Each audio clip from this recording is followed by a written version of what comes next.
Passionnés et créateurs, bonjour à vous. On se retrouve aujourd'hui pour une nouvelle vidéo dans laquelle je vous présente cette carte de vœux, tout simplement à l'approche de la nouvelle année. Et en plus, avec les conditions actuelles, on ne pourra pas forcément voir sa famille et je me suis dit qu'une petite carte accompagnée de son enveloppe ferait plaisir.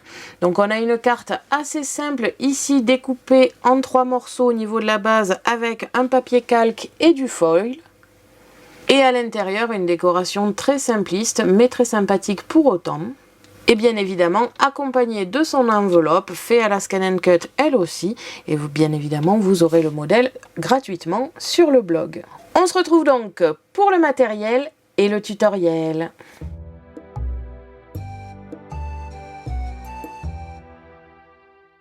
Pour cela, vous aurez besoin de ciseaux, d'une pince pour les strass, de plusieurs types de colle. J'ai utilisé de la mousse adhésive en rouleau comme ici, du double face fin, un double face un petit peu plus épais et la colle zig pour les petits détails, des stickers et des strass comme d'habitude. C'est bien sûr facultatif, mais j'ai utilisé l'aérographe We Are Memory Keeper avec le feutre bleu clair, bleu foncé, du papier scrap et enfin des essentiels Scan & Cut, c'est-à-dire la Scan & Cut, le support de lame et la lame standard ou auto-ajustable, le support à stylo Brother et le feutre bleu Brother aussi, le foil quill de taille moyenne, donc le turquoise avec du foil argenté. C'est facultatif, mais j'ai utilisé le tapis magnétique foil quill pour tout ce qui est foil. Et enfin, le support adhésif standard. On se retrouve de suite pour le tutoriel.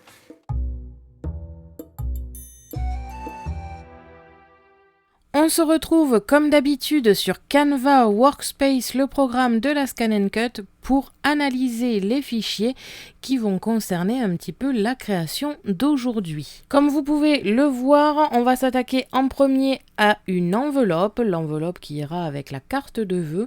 Et donc j'ai séparé les deux fichiers en deux et vous les retrouverez donc séparément sur le blog en téléchargement gratuit. Donc on a une enveloppe, tout ce qu'il y a des plus classiques avec 4 ouvertures ici.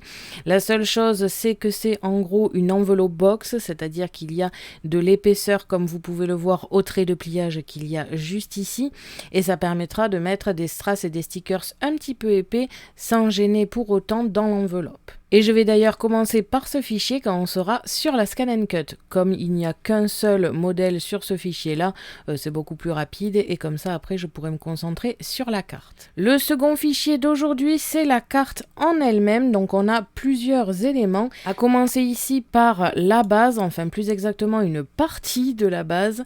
Donc on a un rectangle de 10 par 15 avec un trait de pliage ici et un rajout juste là. Et comme vous avez pu le voir dans l'intro, finalement elle va être en 3 parties. Nous avons une première partie ici à plier, une seconde partie à découper dans le même papier qui lui sera en bas, et enfin nous avons un papier calque juste ici avec 1 cm de marge en haut et en bas pour faire finalement le complément. Ça fera une carte entière en 3 parties. Donc personnellement cette partie là je l'ai fait dans du papier calque avec du foil et donc le foil quill. Bien sûr vous n'y êtes absolument pas obligé, vous pouvez utiliser le foil de chez Brother tout simplement, ou encore une fois un dessin avec un papier, tout ce qu'il y a des plus classiques. J'aime beaucoup l'effet du calque ou même du papier parchemin, c'est quelque chose que je trouve vraiment très joli.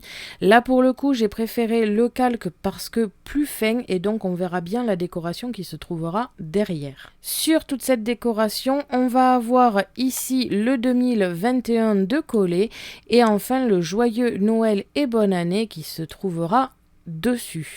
On a ensuite 2 rectangles juste ici qui serviront pour le premier de papier texte, pour le second, alors soit si vous avez beaucoup de choses à écrire, vous pouvez aussi l'utiliser en papier texte, ou alors pour de la décoration, et c'est là que va intervenir ce petit grillage, on va dire, et qui va nous servir tout simplement à décorer. Et comme vous avez pu le voir, j'ai mis un strass dans chaque petit carré qui se trouve ici. Je trouvais le résultat assez sympathique. Quand vous avez terminé vos modifications, si vous en avez, vous exportez et transférez le fichier en FCM, vous choisissez le moyen de transfert comme d'habitude. Personnellement, encore une fois, je vais utiliser via Internet et on se retrouve donc de suite sur la Scan & Cut.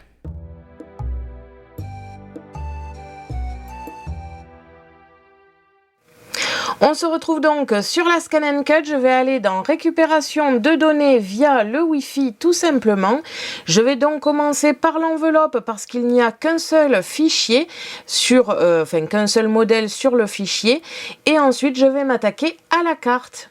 Et on commence donc les découpes.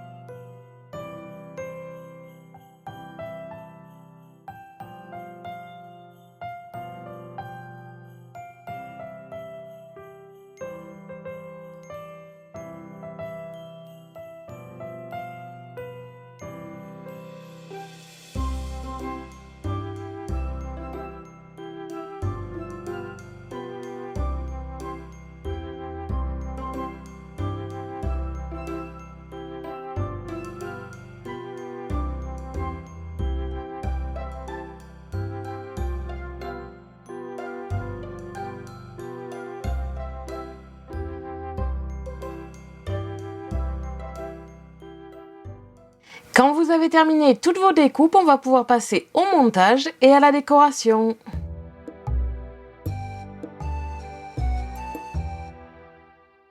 Vous devez donc obtenir tous ces éléments, c'est-à-dire une enveloppe, la base de notre carte découpée en plusieurs morceaux. On a un premier rectangle avec un trait de pliage à environ 3-4 cm, il me semble, du bord. Nous avons une partie en calque avec tout simplement du foil dessus. Alors je suis encore une fois un peu déçue, le foil quill, je ne sais pas si vous allez le voir, mais n'est pas très précis. Bon, ça peut faire effet joli de loin, on dirait un petit peu du rapide, mais c'est pas vraiment le résultat que j'escomptais, mais ce n'est pas grave. Et donc ça fait partie avec ces deux morceaux de la base. Nous avons ensuite la décoration extérieure qui ira sur le calque, à commencer par un 2021 et un rectangle juste au milieu des deux qui permettra le collage ici du Joyeux Noël et du Bonne Année. Ensuite, nous avons ici l'intérieur, un premier papier texte découpé en rectangle évidemment, un second rectangle avec une découpe un petit peu grillagée qui ira comme ceci. Après bien évidemment il manquera la décoration et ça ira au dos du calque. C'est pour cela que le côté blanc m'intéresse bien parce que je pense faire un petit peu d'aérographe. Donc au niveau du montage, c'est très facile. Au niveau de l'enveloppe, vous avez des traits de pliage. Il suffit tout simplement de plier.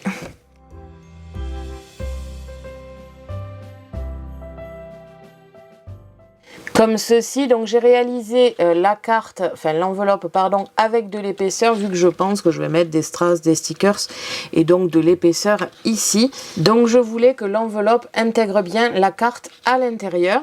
Donc une fois plié, vous avez environ ici, je pense un petit peu moins d'1 centimètre pour coller. Vous pouvez vous aider par exemple d'un double face qui fait déjà la taille adéquate. Vous collez à ces endroits. Les côtés avec le bas et le haut, vous le laissez ouvert tant que vous n'avez pas fait votre carte. Et ensuite un petit sticker et ce sera bon.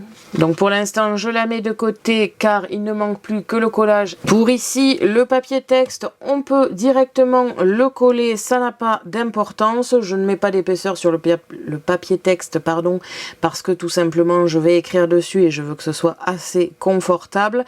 Et au niveau de la décoration, la seule chose que je pourrais faire à la rigueur, c'est mettre 2-3 stickers ou strass. Vous avez aussi la possibilité d'utiliser des perforatrices d'angle par exemple. Ici pour la partie qui va accueillir cette sorte de grillage, je vais réaliser l'aérographe et le collage. Après encore une fois au niveau de la déco, je ne suis pas encore fixée et je verrai ça plus tard. Et enfin au niveau de la base, je vais commencer par coller avec une mousse adhésive le Joyeux Noël et Bonne Année sur le 2020 parce que ça à la rigueur ça n'a pas trop d'importance. On peut aussi mettre de l'épaisseur sous le 2021, pardon, pas le 2020, j'ai loupé une année. Ensuite, au niveau de la base, il suffit de plier ici au trait de pliage, de positionner 1 cm ici sur le calque, la même chose en bas pour obtenir la même dimension tout simplement que la carte de base. Et on obtiendra quelque chose comme ceci. Je vais donc commencer par coller ici toute la base pour que ce soit fixé et que je puisse m'attaquer à la décoration ainsi que l'enveloppe. Comme ça sera fait. N'oubliez pas que si vous n'avez pas fait la carte, de ne pas la fermer, sinon ça sera un petit peu compliqué. Ensuite, je collerai ici le bonne année et le 2021 et je m'occuperai un petit peu de la décoration. Et je vous fais tout ceci en accéléré.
Donc voilà, une fois terminé, au niveau de la carte, j'ai rajouté quelques strass et stickers sur le devant, comme vous pouvez le voir. Donc je trouvais ça assez sympathique et que ça reste assez sobre pour le coup. Et à l'intérieur, dans chaque petit carré, j'ai rajouté un petit strass. Le côté strass rajoute pas mal de bling bling et en même temps habille la carte. C'est pour ça d'ailleurs que j'ai fait quelque chose d'assez simpliste sur le devant. Et au niveau de la boule ici en stickers, je n'ai pas rajouté de strass parce que je voulais que la boule soit vraiment mise en avant. J'avais envie à la base de rajouter quelques décorations faites à la perforatrice, enfin à plusieurs perforatrices, que ce soit des perforatrices d'angle ou alors une perforatrice que j'aime beaucoup, que j'utiliserai sûrement dans une autre vidéo parce que le système est sympathique, mais j'ai complètement oublié, donc ça va rester comme ceci, mais dans l'idée c'est quand même assez sympa avec strass stickers et la carte en elle-même est très originale. J'aime beaucoup le côté calque et papier à l'arrière fait avec l'aérographe. Je trouve que ça fait aussi bien ressortir le papier que le foil qui a été fait dessus. Comme je vous ai dit, je trouvais ça pas très joli au niveau finesse du foil, mais bon, une fois avec la décoration dessus, ça passe plutôt bien. Au niveau de l'enveloppe, je n'ai pas réalisé de décoration parce que le papier en lui-même est pas mal décoré. Bien sûr, vous pouvez mettre strass, stickers et compagnie. Personnellement, je ne mets pratiquement rien sur des papiers décorés comme ici, à part un joli petit stickers pour fermer ici. Mais sinon, en règle générale, si c'est un papier très chargé comme ici, je mets pratiquement rien, peut-être un die rapidement ici, dans un angle, mais c'est quand même assez rare. Donc après ça aussi, ça dépend de ce que vous désirez. Et donc le tutoriel est maintenant terminé et j'espère qu'il vous aura plu. Merci à tous d'avoir regardé ma vidéo, n'hésitez pas à me poser des questions ainsi qu'à me dire en commentaire ce que vous pensez de cette carte. Je vous invite à me suivre sur mon blog ainsi que mes réseaux sociaux que vous pouvez retrouver dans la description de la vidéo. À la prochaine pour de nouvelles créations.